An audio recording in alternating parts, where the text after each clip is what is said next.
Buenas noches, mi nombre es Andrés Felipe Algo Cerón, estudiante de Economía Nocturna de la Universidad de Quindío. Voy a hablar del desafío del relativismo cultural. El relativismo cultural es un pensamiento ideológico y el relativismo cultural son códigos morales que difieren de una cultura a otra. El texto empieza hablando, nos da varios ejemplos de cómo hay diversas diferencias de una cultura a otra. Nos muestra el ejemplo de cómo la cultura esquimal, una cultura nómada antigua, frecuentemente eh, practican el infanticidio. Para ellos es normal, nos da el ejemplo de cómo una madre de 20 hijos que tiene decide dejar morir a 10. Entonces esto nos empieza a mostrar como la diferencia que hay en las ideologías y las culturas de cada sociedad. Nos da también otros varios ejemplos de cómo diferenciar pues, las tradiciones y cómo diferenciar la moral y lo que es correcto o incorrecto de una cultura a otra.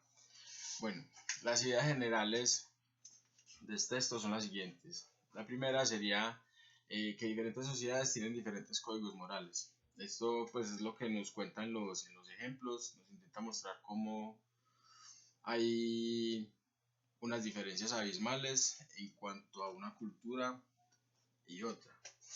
Después de todo esto, después más adelante en el texto nos muestra cómo pues esta idea es errónea y que más bien las diferencias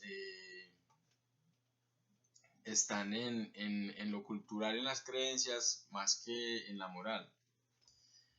El 2 sería el código moral de una sociedad determina lo que es correcto dentro de esta sociedad. Esto es, si el código moral es de una sociedad dice que una cierta acción es correcta, entonces esa acción es correcta por lo menos dentro de esa sociedad. Nos muestra cómo cada sociedad tiene sus parámetros de lo que es correcto y lo que es incorrecto.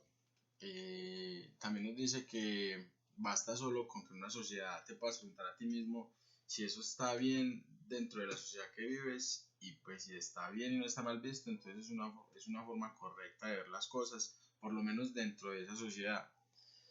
Entonces, eso también nos muestra cómo la diferencia está más en las tradiciones culturales, en la vida de cada uno, en la vida que vive cada quien, más que en la moral que se tiene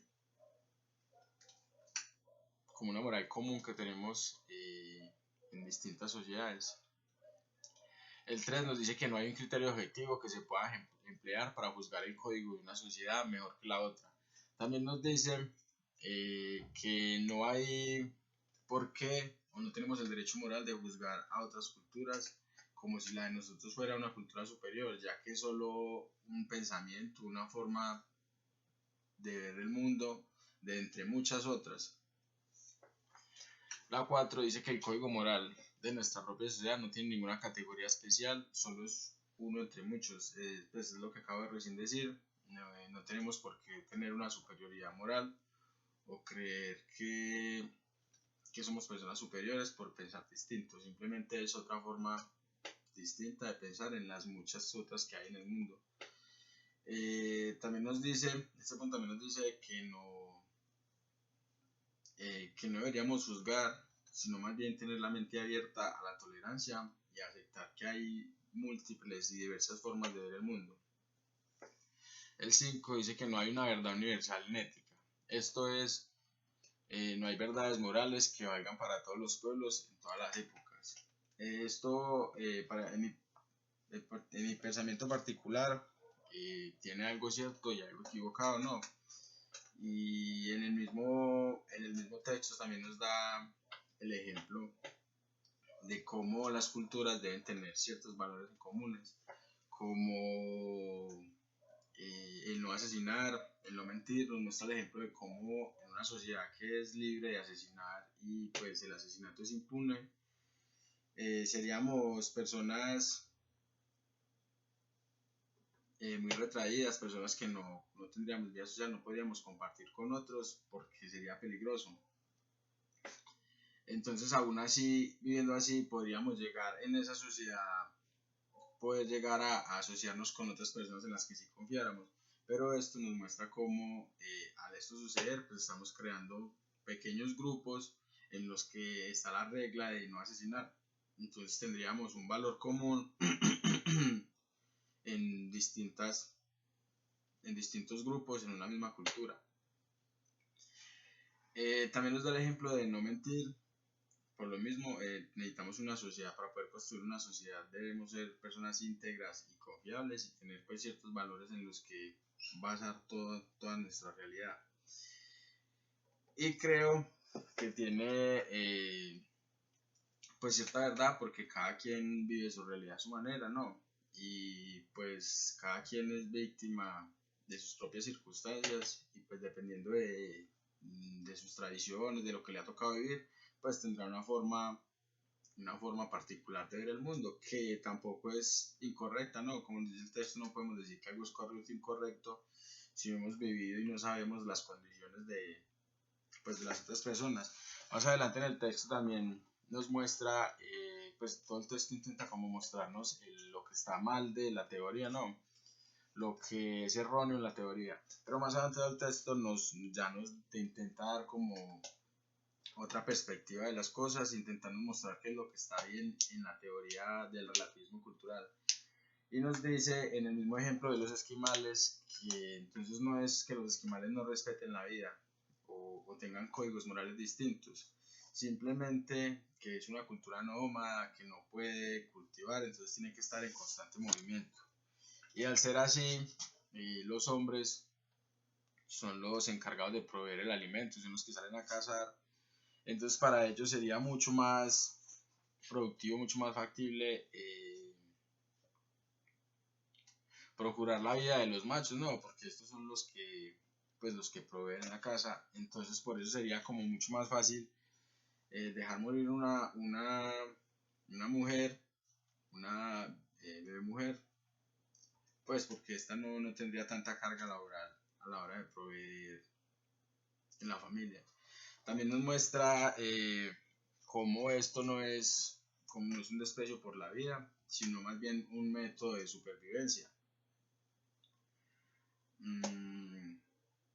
Bueno, entonces aquí ya después de decirnos todo esto, nos da como a entender de nuevo que entonces no es la diferencia en los valores morales, sino más bien una diferencia cultural y de tradiciones. De nuevo en el ejemplo de los esquimales en el infanticidio, nos dice que obvio ellos sí cuidan a sus niños y respetan la vida.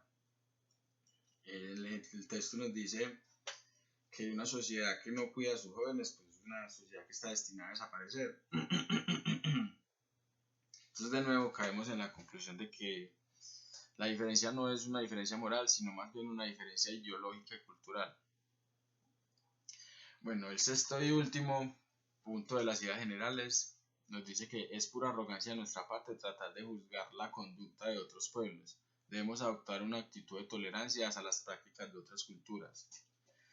Esto sería como el punto, para mí particularmente sería como el punto más puntual de todo el texto, ya que nos muestra como la pura esencia de lo que realmente nos quiere decir la teoría, ¿no? Que es que debemos ser tolerantes y aceptar que hay distintas formas de ver el mundo, hay distintas percepciones culturales y aunque nos parezca correcta o incorrecta, pues deberíamos tener cierto grado de respeto, ¿no? Por sus formas de pensar y sus formas de ver el mundo. Bueno, nos dice que hay valores comunes en las diferentes sociedades, o sea que no es cierto esto de que somos seres independientes en cada sociedad, en cada cultura, no. Hay valores que como personas y como colectivo general en la sociedad debemos tener puntuales, como son la de no asesinar y pues no mentir. Los autores más importantes de esta teoría tenemos a William Graham Sommer, que resume la esencia del relativismo como cada cultura tiene un código moral distinto, y pues esto es muy acertado. Y tenemos a Frank Bies. ejemplo de la vida real donde aplica la teoría, pensé en un ejemplo de cómo en China se consume carne de perros y de gatos. Para ellos es muy normal, aunque hace poco pues están cambiando eso, intentando vetar el consumo de estos animales, pero pues tradicionalmente ha sido algo normal para ellos el comer carne de estos animales, ¿no? Cuando para nosotros sería algo inconcebible eh, el esto de consumir a nuestras mascotas, sería algo muy impensable el consumir este tipo de animales, pero para ellos es normal. Entonces esto es una forma de contrastar como para ellos es normal y para nosotros es algo muy descabellado, para nosotros es algo impensable y para ellos es algo normal de su vida cotidiana. Eh, bueno, entonces tenemos que el relativismo cultural pues sería una forma incorrecta de entender a los individuos o su moral, pero que nos muestra varios puntos importantes que no debemos tomar a la ligera, sino reflexionar un poco más sobre ellos. En conclusión, tenemos que el relativismo cultural nos muestra que muchas de las prácticas y actitudes que para nosotros son normales y naturales, que son realmente productos culturales, ¿no? Productos de la tradición y todo lo que hemos vivido a lo largo de las generaciones. Y que tener esto en cuenta es fundamental para evitar la arrogancia y poder tener un criterio más amplio. Bueno, muchas gracias.